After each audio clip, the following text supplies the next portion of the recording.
the podcast about AI and ML. We're excited to be at IBC 2024 today in Amsterdam, and we're here talking to Steve from The Weather Company. Hi. Hey Steve, how are you doing today? I'm very well, thank you. Perfect. Yeah, very good. So really excited about AI and the ML that you guys have been using for the last 40 years, you 40 said? years, yeah. Incredible. What are we looking at in the future of AI being implemented into traditional weather, and what can we expect the next, let's say, 5 to 10 years with that technology getting better?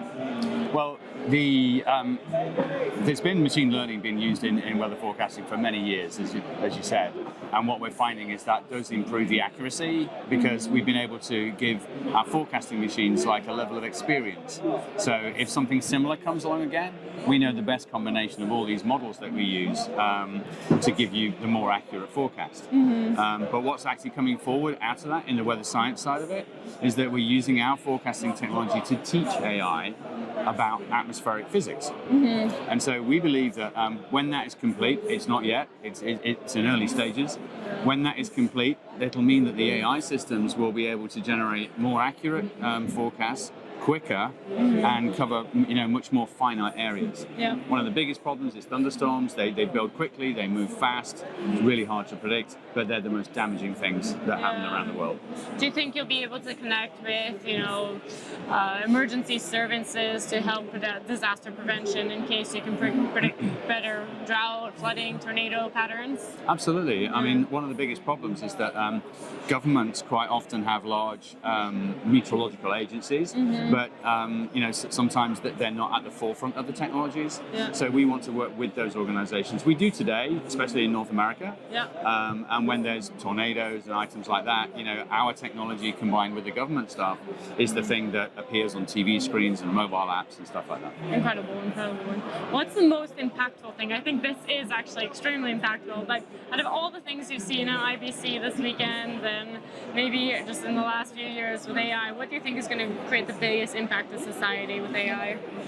I think there's a couple of things. One is going to be like personalization of stuff. Yeah. So obviously it's now possible to curate things that's very personalized. Second thing, from a European perspective, is privacy. But you know what? Why can't we use the AI to manage privacy? Yeah. Because one of the biggest problems is that whenever you go to a new website to fill in all these forms, unless you're happy to go, yeah. But why not have a piece of AI that you've told it, I'm happy to share this information, but not that, and maybe that one if somebody's paying me, for example. Exactly. So you pass that information along once, and each time you interact with a new service, your AI assistant, your little digital ID pass, your passport, does the thing for you. Exactly. It's like having a digital contract, isn't it? Exactly. I'm prepared to share my information on these terms. Off you go. Yeah, incredible. That's a very, very good idea. Yeah. So I think that would be a great use of the technology that people would easily start to understand as well. Exactly, and feel more control over their own privacy and security in general online. Yeah. Everyone's worried, so why not use the technology that people are worried about to help them solve the problem. Exactly. Yeah. And what's the most disturbing thing that you're seeing? I mean, there's a lot of robots and robotics coming up and everything. There's a lot of privacy issues, as you mentioned. Yep. What's the most disturbing thing that you're kind of, let's say, when the horror music comes on, you're like, oh, that's it. Yeah. Well, I mean, everybody's worried about, Terminator and all this stuff. But I think, I suppose one of the most sort of creepy things is when things like personalization gets a little bit too, hang on, how did it know that? Yeah. Or the other thing is when they create an avatar that is a little bit too real. It's not a real person, but it's close, and you don't quite trust it. I think that is, these things are going to come anyway, and I think it's going to affect people of different demographics in different ways, So, if you're comfortable with that type of thing, you'll accept it.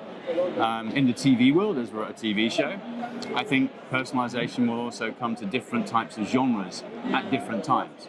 Yeah. So news is a really tricky one. Do you trust what this thing is telling you, or do you need to go and see 3 sources to make your own mind up? Yeah, versus a sitcom or something, it's gonna maybe become a little bit earlier. If it's fictional, you're not that bothered, but if it's a piece of information that you're trying to make a decision on, maybe like an election program or something like this, very creepy and very scary.